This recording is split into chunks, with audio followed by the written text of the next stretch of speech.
let me start with one hypothetical question, and Henrik, I'm going to start with you.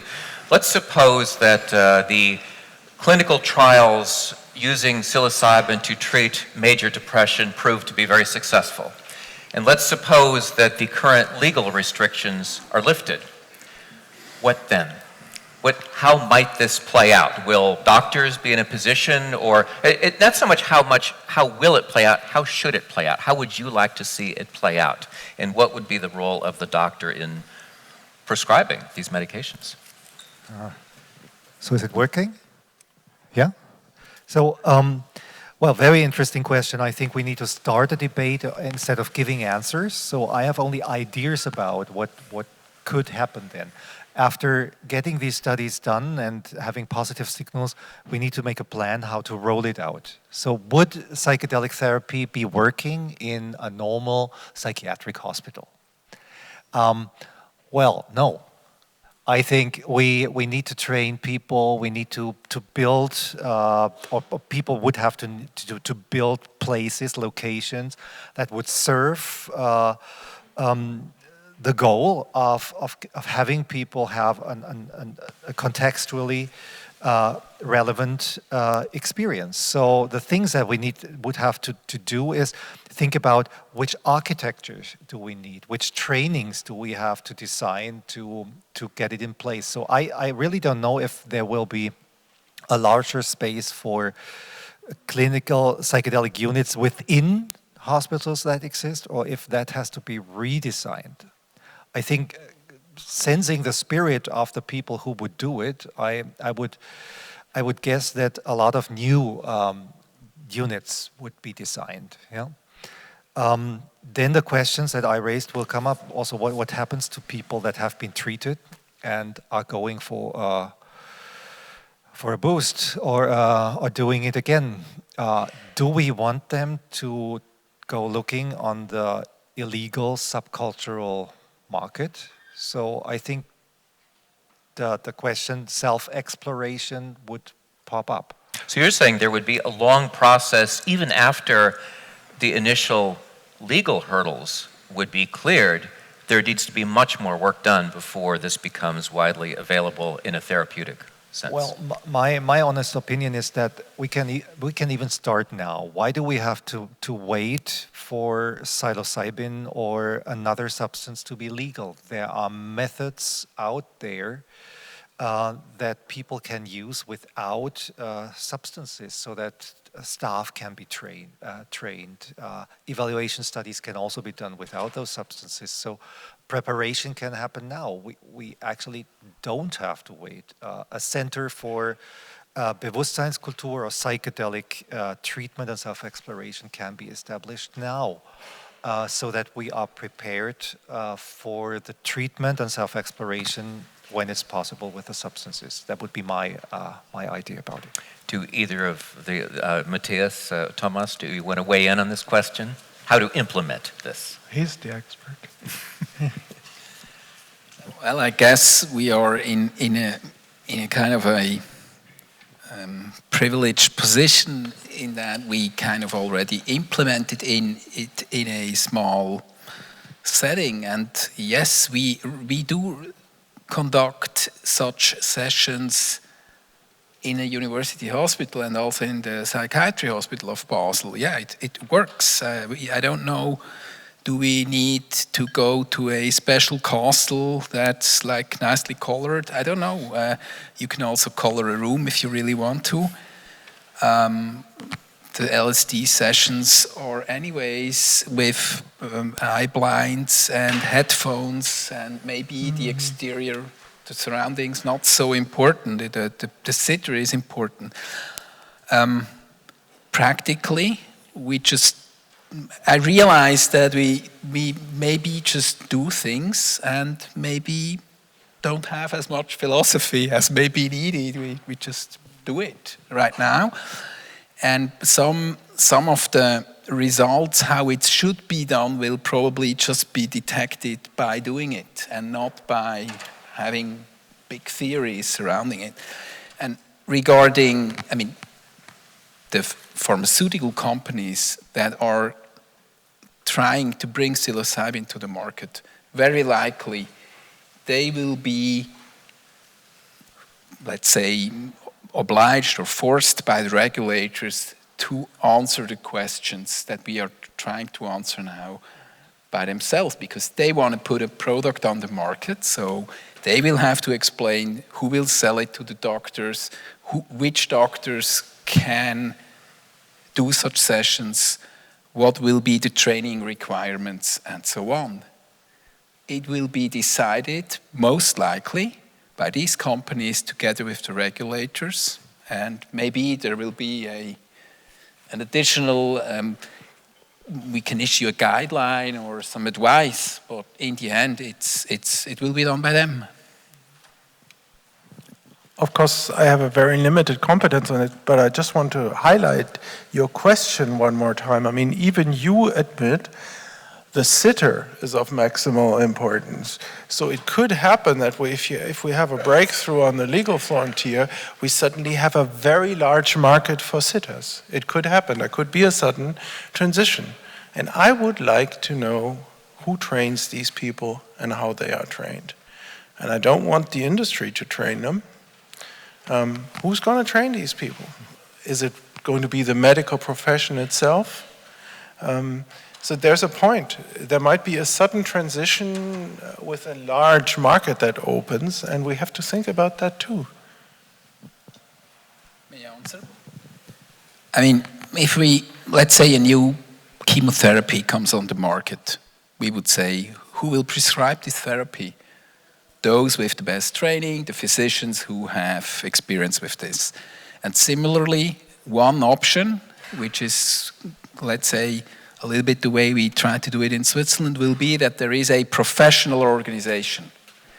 Should it be the psychiatrist, like the Psychiatry Association? Maybe not. Maybe rather a group of physicians specialized, or psychologists, specialized on such treatments. Luckily, such a group exists in Switzerland. It's the Physician Association for Psycholytic or Psychedelic Therapy.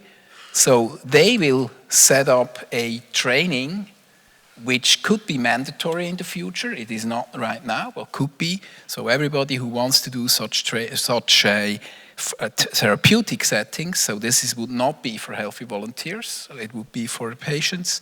But everybody who would be a sitter there probably has to do this training. That could be one way we try to do it.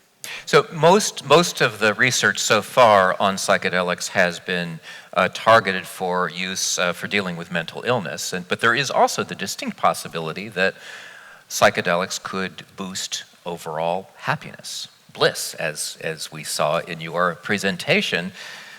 So my question is it in the public good to boost overall happiness, even for people who are not sick?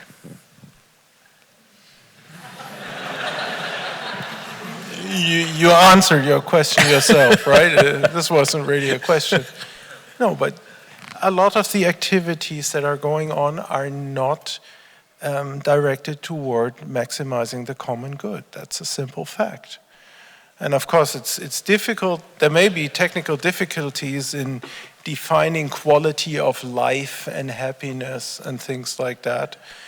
But of course, we should increase the common good. And the unethical situation is that for decades, politicians see that they could minimize suffering and increase the common good in non-clinical populations, don't do so, because they have no incentives in their own career path, but they see this. And not to do this, not to alleviate suffering and increase the common good when you have a chance to do so, is unethical behavior. That has to be stated very clearly. Okay, let me pose the question even in a more pointed way here. I have my microphone. Oh. So you've already said that the data is very inconclusive about microdosing, but there seems to be some indication, certainly anecdotal, that microdosing does boost happiness. It does boost well-being. So right now, every day, I take a baby aspirin, so I'm less likely to have a heart attack. My doctor has said that. could you see if there is more data that comes down the line that microdosing increases more of the public good, that maybe we should have a regular prescription so that people get a bottle of pills for regular microdosing? I mean, legally, currently, it's clear. So we can relatively easily develop these substances into medications.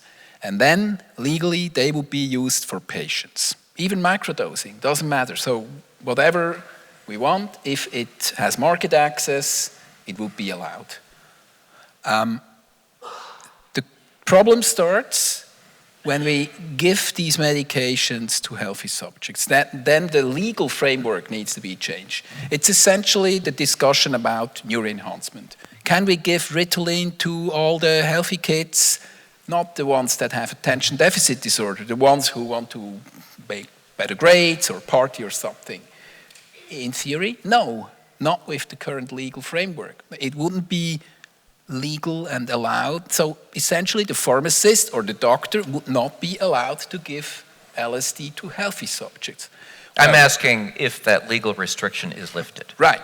So for the moment, I would say no, probably not the next 10 years. Because first I would try to set up the evidence that these substances are safe, beneficial, first for patients, because there we already have the legal things. We can show this already. We have enough to do this. And then, if we can show, well, it increases well-being, it will be a relatively small step, I would argue, that then this also will be available for healthy subjects, because the evidence will be so overwhelming that the law can be changed. It's essentially what's happening already with cannabis in the US. Many more or less healthy people will probably get prescriptions for medical cannabis, I assume. You asked, is it ethical to raise the level of happiness? And I would say no. I would say no if you look at it simply as raising the level of happiness, because if raising the level of happiness is like a moksha fantasy where people lose the sense of what is really important in their life because they're heading for happiness. Okay, I'm disappointing the hedonist fraction in the room, but hedonism is a kind of going for a single state that is good for you without thinking about the consequences for your whole life and for others. So raising the level of happiness also comes with other virtues, like the ones Thomas has talked about, like honesty to yourself. So raising a single state of mind in a being doesn't seem reasonable to me. Thomas, do you want to respond to that? I'm guessing you would disagree. There's a microphone right there. It's complex. First, in a secular open society, there is nothing wrong with hedonism. Nobody has to justify if their life, the life they want to live, is just a hedonistic life, you know. And then it will be very difficult to top down in a pluralistic modern society to prescribe intellectual honesty. I mean, we allow people to go to church too, you know, and raise their happiness, and you get the point, right? To make strong prescriptions about the context we think is good will be very difficult on a philosophical level. There's a long story. I've been heading a neuroethics unit in Mainz for many years where we specifically looked at cognitive enhancers, modafinil and so forth. And there are many applied ethics problems, for instance, indirect coercion. If you would allow cognitive enhancement in a society, and some people would do this and get a competitive edge in their professional life over others, then other people whose life plan was never to cognitively enhance themselves would get under a pressure, you know, it would be an arms race in society to use these substances as well. And that could happen with microdosing just as it could happen with Adderall or modafinil. And it's not so easy to introduce enhancing technologies into society because it has a lot of secondary effects. What we found is it doesn't work. So the discussion died down. What if microdosing shows that it works? I have to say, I'm very surprised at your responses to this. I mean, yes, cognitive enhancement to make someone smarter and that would give them a more competitive edge. I get the ethical problems there. You're really saying that there's something wrong with boosting our overall happiness? I mean, we look out in our culture and there are many people, I mean, there's the widespread sense that people are not that happy. Don't we want to make them a little happier if we have the substance here that potentially could do that? It seems like you're putting up a lot of roadblocks. There's people in the audience.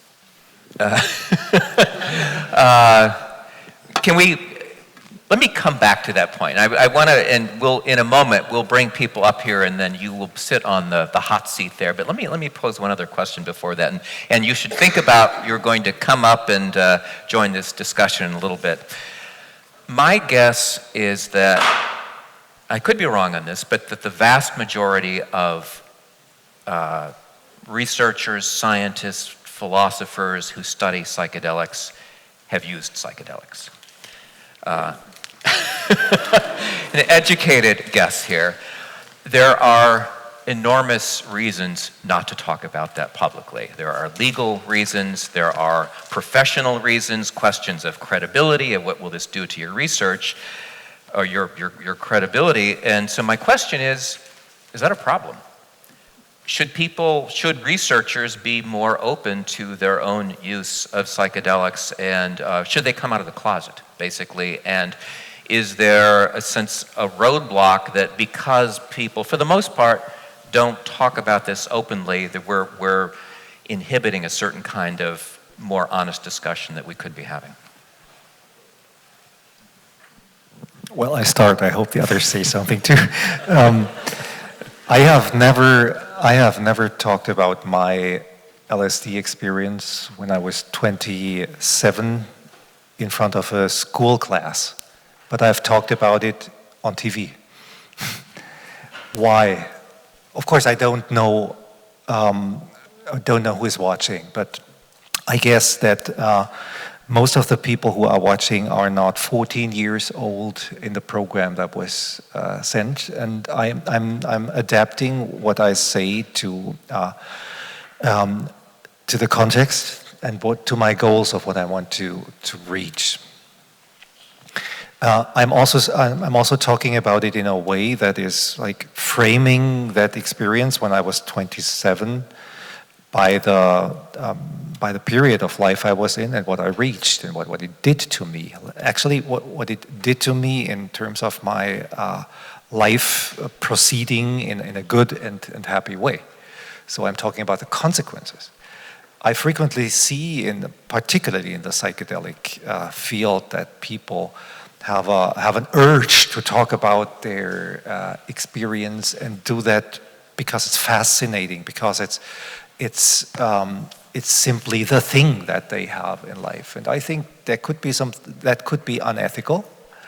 You need to really find out why you're doing that. Do you want to impress somebody? Do you want to tell people what you do with that experience? Actually, in my thinking, doing something with the experience or having a consequence in my life played a major role. So that's a way of talking about it rather than talking about it. Did it have difficult consequences for my career? Maybe it had. I didn't feel them. So the happiness question, we asked students. I'm also coming back to the other one.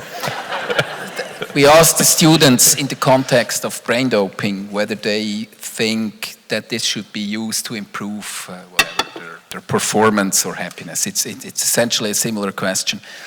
And whether this would be fair, actually. And usually the university students say it's fair to improve performance, for example, with methylphenidate, Ritalin, to get better grades, if you have a problem with concentrating, but not if you're already normal.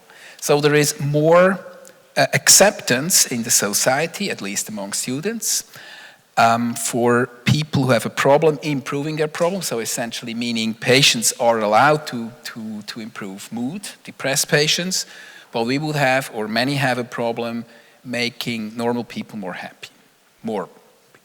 So. Yeah. You can. I mean, you can say somebody. If you're depressed, it is accepted that you can take, let's say, psilocybin to increase your level of mood. But maybe there is less acceptance in society for further enhancing happiness. That's what I see in the questionnaires we give to the students when we test it for acceptance of brain doping, not for happiness with psychedelics. But it's a similar question.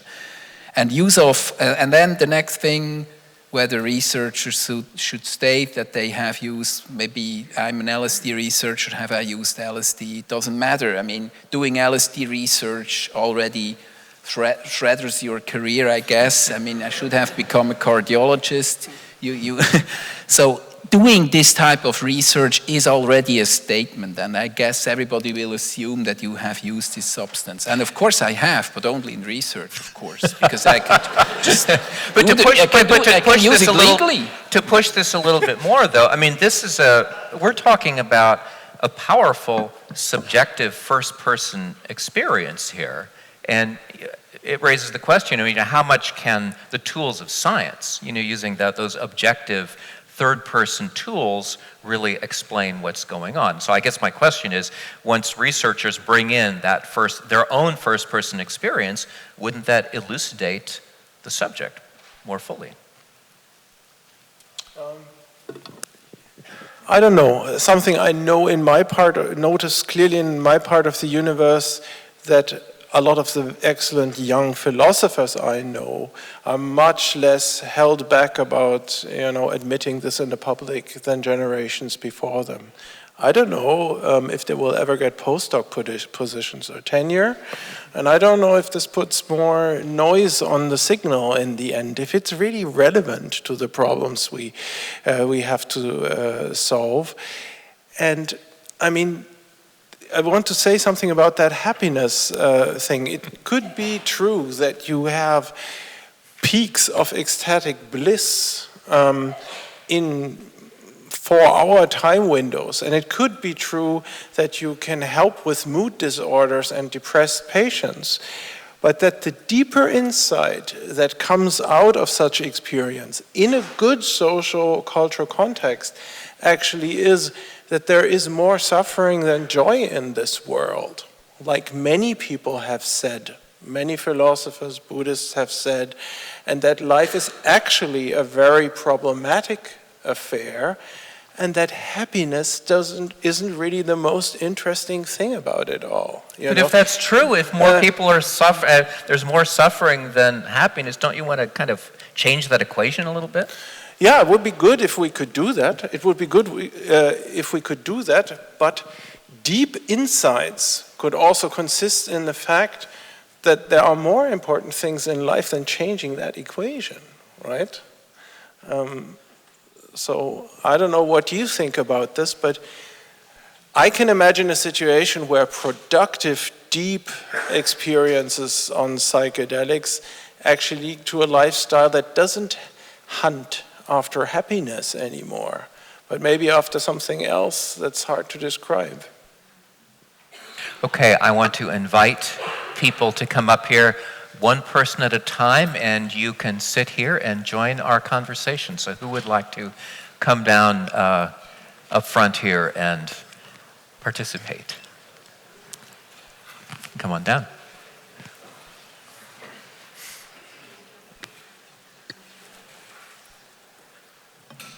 I mean, there could also be several people. We have more than one.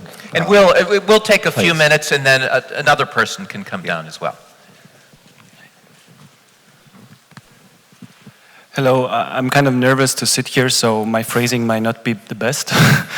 But we are talking a lot about psychedelics and substances and frameworks of treating and dealing with already present mental illness, or only with healthy patients that can improve happiness.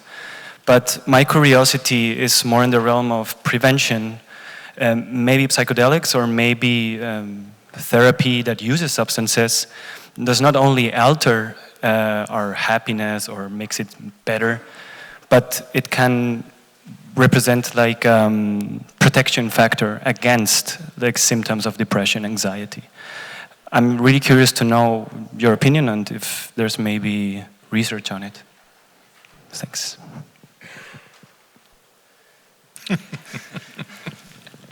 Yeah, let's see. I probably cannot fully answer it, but are you asking if experiencing parts of the psychedelic experience, like experiencing stress, experiencing confrontation with difficult emotions, with death, could like be a factor of being better at experiencing that outside of the psychedelic experience? Yeah, that kind of training. I only know subjective reports about that. I don't know if somebody knows science about that, but I have heard that quite a lot of time. Yes, that would be an interesting research question. Does anybody have a better answer? So there's epidemiological data that people with experience with hallucinogens have not an increased, maybe even a reduced risk of needing healthcare, psychiatric care actually. However, of course, this could be biased by other factors. So it's not a proof that psychedelic use can kind of improve your coping strategies and then reduce psychiatric illness. So this needs to be studied. I don't know if you're aware of this, but your intuition was exactly Albert Hoffmann's intuition. He sometimes used this concept of psychovitamins, you know, to do something good for your mental immune system. So it was the same intuition. Of course, I don't know any facts, but I want to point out that the current situation also creates a statistical gray zone.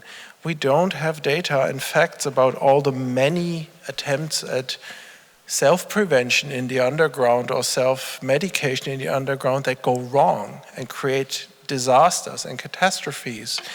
Because we cannot speak about this openly, we don't know how effective this really is, right? Did you want to follow up at all? Okay, here we have another. We'll play.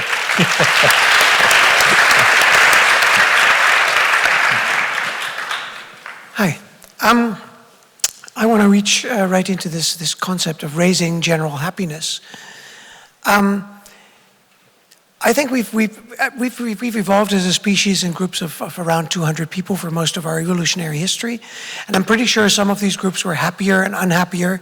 And if it was really good for society, for everyone to be really happy, we'd probably already be all happy. I think at this point we need a large fraction of the population to become radically unhappier for the planet as a whole to survive. That may be a weird statement, but general happiness is to me is a very worrisome context. We're already medicating percentages of the population towards at least less unhappiness, whereas a number of the turnarounds in our history, the revolutions, they were perpetrated by people that weren't necessarily happy. I would argue they were fundamentally very, very unhappy, to the point that they were willing to go to jail or put themselves in front of the bus, or these were not happy people. So yeah, this just on this whole idea of raising general happiness. Any response?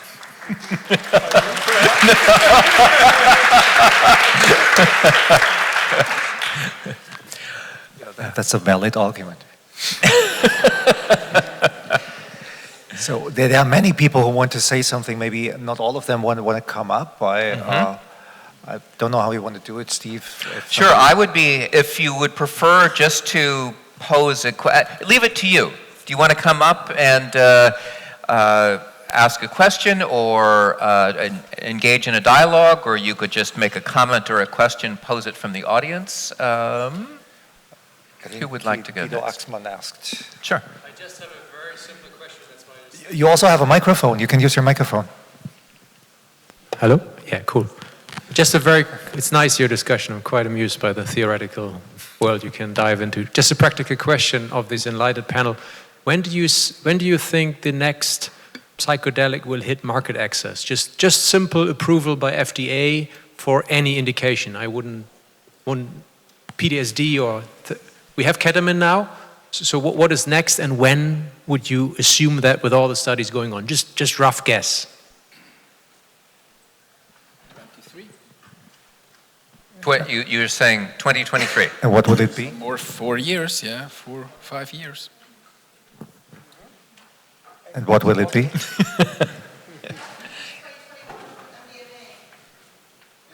Henrik, what's your guess? I would guess that MAPS, we can question if it's a psychedelic, but is a little bit too optimistic, but around the middle of the 20s, yeah, could be, yeah. Okay, more comment. Here, go ahead. Okay, I want to try to connect two things that you spoke about. The one was the issue of the psychedelic closet. One of the things that I'm interested is why do people relate to the issue of psychedelics so different than so many other fields? And I think part of what we're dealing with here is the reason why researchers are scared to talk about their psychedelic use is a lot of the paying the price for Timothy Leary, who suddenly took it out and he said, my experience was so much more important, and that kind of gave it a scary cultural context for researchers. But at the same time, when you ask about the issue of self-improvement and where that comes to, I look at other fields where it's fine to give people steroids when they're sick, but not if they're sportsmen. And I think somewhere around the psychedelics, we're going to have to deal with those two issues to try and make sense of the way that we build policy. I'm going to turn to our panel here. Are we still paying the price for Timothy Leary?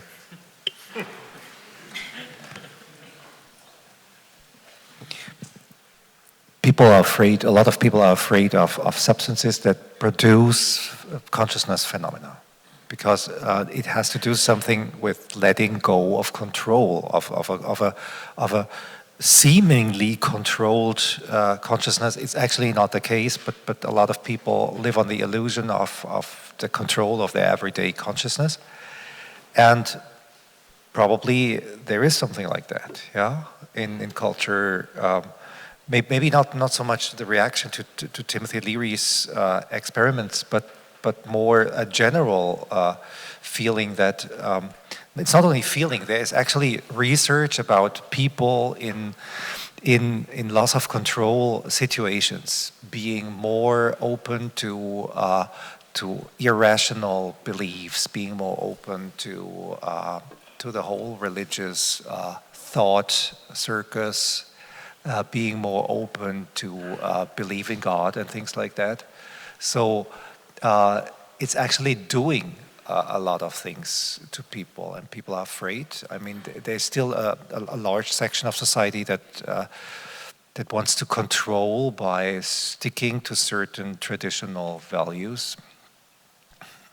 The question of the psychedelic underground has come up in some of our comments this evening, and I'm wondering is that just an entirely different phenomenon, what people do on their own, outside the legal structure, or should the scientific community, the research community, engage more directly with people who are part of these psychedelic subcultures? Should that be part of the research project?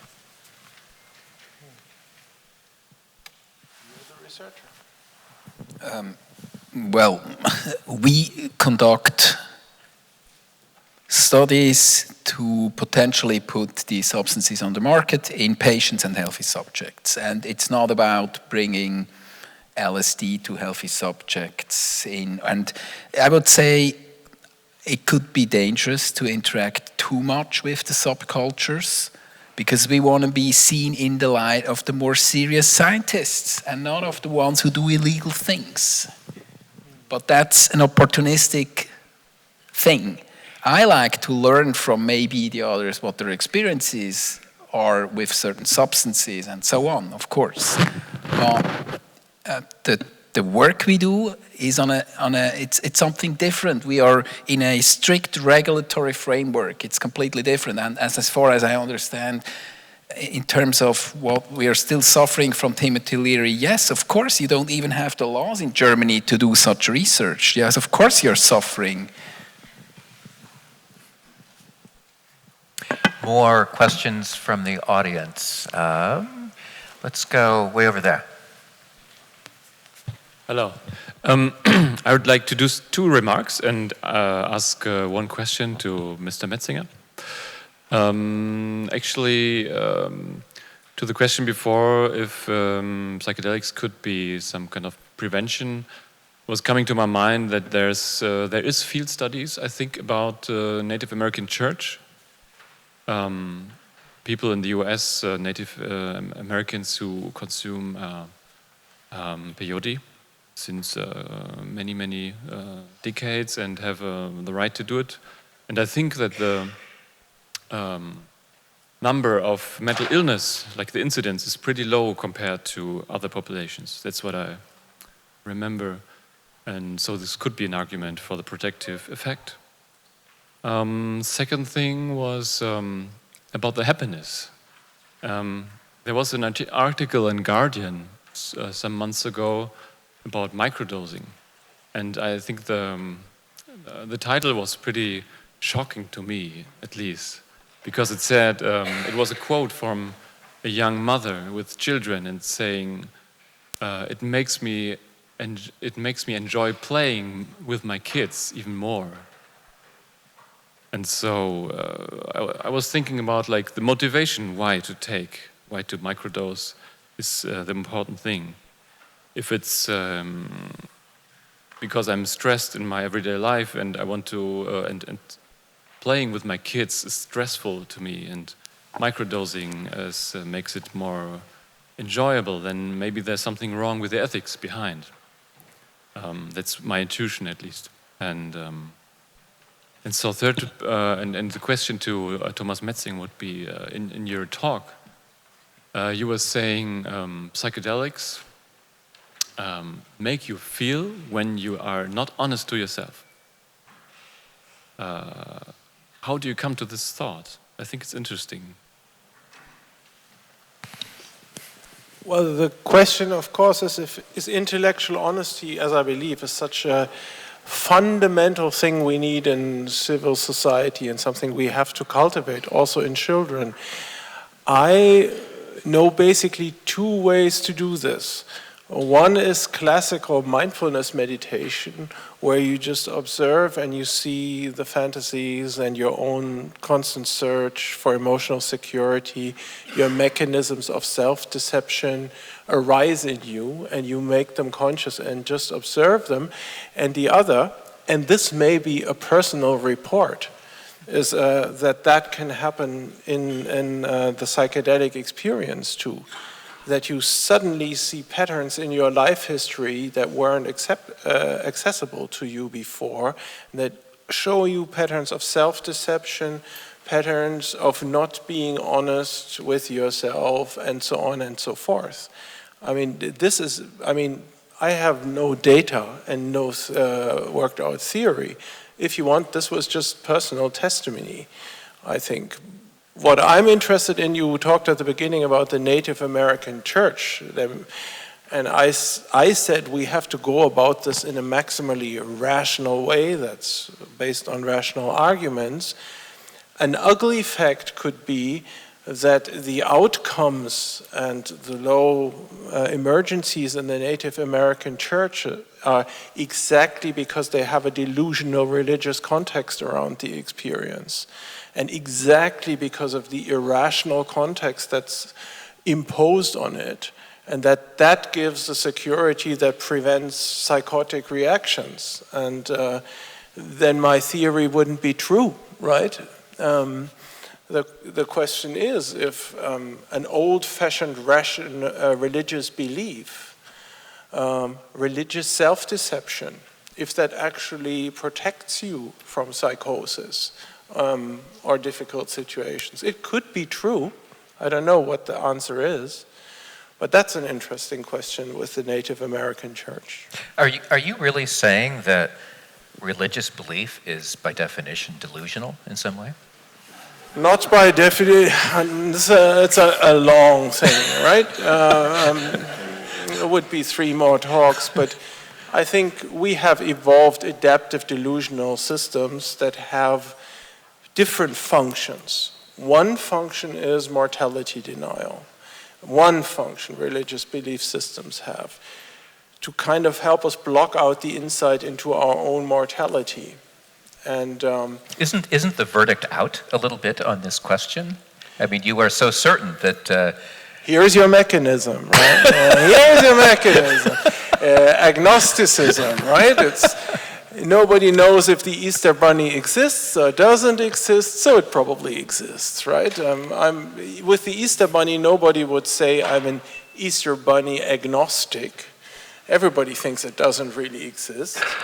But with God, we have all these clever things of getting around the question, and with life after death. And of course, that plays a role in psychedelic experiences. I think in some cases, a psychedelic experience could perhaps be something very sobering. Also something that takes religious belief away from you. A lot of people have asked today about the deeper spiritual dimension. Maybe the deeper spiritual dimension is to confront your own mortality. Not fun stuff. Not the Californian Happiness Project. But maybe, I mean, certainly many people would say the deeper psychedelic experience is you were tapping into some greater reality or some other dimension of reality. Are you saying that is almost by definition delusionary or hallucination? No. It might be true, but if it can be justified, it can be justified only in an intersubjective context, you know. We have to talk about these experiences and insights afterwards. I don't think that the experience itself justifies its content, although in the very moment, of course, it may exactly feel like that. That you have had an insight that will never be shaken for the rest of your life. That's just the point. And the question is if we want to be, how honest we want to be about that, right?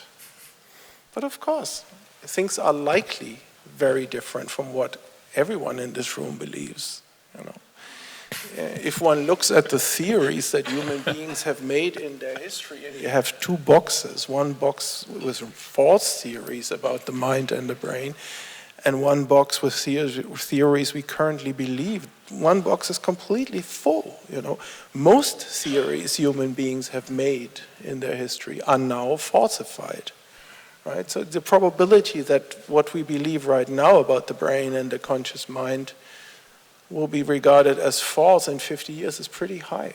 So all those studies, for instance, in your LSD reports that, you know, people have this oceanic feeling, the feeling of bliss, the feeling of oneness, that is to some degree based on illusion? You talking to me? Yeah, I'm talking to either one of you. I mean, there is the question of what's real here. Yeah, that's why you study philosophy, you know. That's why I do this. We're almost out of time, but do either of you want to weigh on the question of what is real? I mean, if you feel happy, do you care whether it's real or not?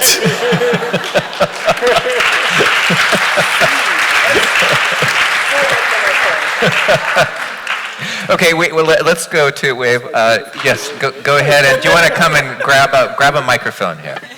This was Timothy Leary talking, right? No, here. You liked it. Here, come on up. So, yeah, hello. My name is Rita Kočárová. I just wanted to address the idea of the prevention of like psychedelic serving as a prevention of mental health disorder, because it's an idea which I'm exploring for the last few years as a researcher, and I am happy that currently we are actually finishing the paper, the hypothetical paper on this idea. And so, no, we don't have the evidence which would confirm this hypothesis to be true, but we realized that we have pretty much evidence which is really supporting this idea, including the observational studies like showing that the long-term users have the good mental health, or the epidemiological studies, or also from the clinical trials where we can see that the psychological factors or like mental health correlates, which often become focus of the preventative strategies or preventative interventions, are actually improved after a psychedelic experience. And interesting thing is that during the work on this paper, like I have asked a few times in the conferences, like if people think that the psychedelic experience have helped them to stay healthy, most of the people always just raise their hand. And so I was wondering, like, how is that? So many people believe that, but in the scientific and academic world, we just don't talk about that at all. And then I realized that that it's actually maybe because in the mental health care, for some reason, we don't focus on the prevention at all. So it's actually not the question if, like psychiatrists giving the psychedelics to the healthy people, that it just sounds even insane, like why to do that? But it's like that psychiatrists actually don't work with the healthy people with any other technique, and comparing to the other like health issues, the mental health issues are just don't focus, like we just don't focus on the prevention of that. So yeah, that's just it. Thank you.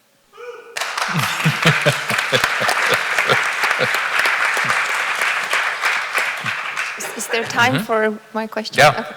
So I had a question concerning personal freedom, because from what you guys were saying, I understood that in your models of like a future world with psychedelics, you offered some ideas of like having clinics, places for even healthy people to go and do it, or to have people do it with sitters and so on. But can you imagine, or do you think it would be good to have a world where everyone could like have their personal freedom to alter their consciousness as much as like to the extent they wish to, being informed about the risks, having the research that can give them like evidence-based information on how they can do it, what the risks are, what substances would do what, you know, like have all the information, and then could people, healthy people, grown-up adults make the decision, do I want to do this without a sitter, with a sitter, in the way I would like to? Just let me answer briefly to that. So without giving a definite answer to what you say, I just want to point to the fact that that's basically the model of the alcohol industry.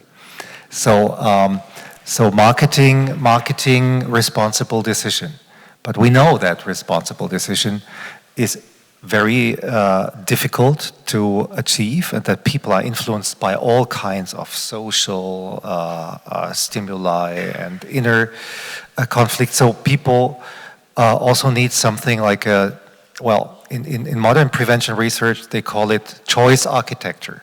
So just an example, just from the alcohol field, then you can, we can talk about other things, yeah? So if you have, in a bar, if you have only 0.5 liter glasses, people drink more than when you have 0.3 and 0.5 glasses, and that's, so people still have a choice, But the choice architecture provides them with different opportunities. So I think we need to take care of the environment that people can make good choices. And then another argument would also be, it's a very Western, a very educated, sophisticated argument. Most of the people don't live in a world where they have high education, where they have reached a point of talking about their life and making decisions that you seem to be alluding to. So taking care of those who don't have the opportunity to make those decisions is a very important argument in my thinking. Right. I think I just want to support this. You're making a very clear and very straightforward point. In free Western societies, there should be, on the level of the Constitution, is something we're lacking. There should be a right for mental self-determination on the level of the Constitution. And that's something we don't have, and it would be very easy to argue for that. But it's also easy to demand that. You know, it's always easy to demand personal freedom and maximize it in some domain. The really tricky question is how do you intelligently then minimize the damage created by this? And how do you bring this into harmony with the common good, with the interest of everybody else involved? So it's a question of actually then intelligently regulating around it. But we don't even have understood the principle. I mean, I don't know, I can try to put it very crudely. This is your brain, you know. And you, in principle, every free citizen must be able to do with its own brain, his or her brain, what they want to do. Then the question is, I mean, how we control the consequences, right? And how we create an optimal outcome for everybody. But you're right. We should optimize, maximize the autonomy in dealing with one's own conscious mind in a free society. We could keep going on, but I think we have reached our time here. I want to thank all of you for being a wonderful audience, and thank you to our panel. Thank you.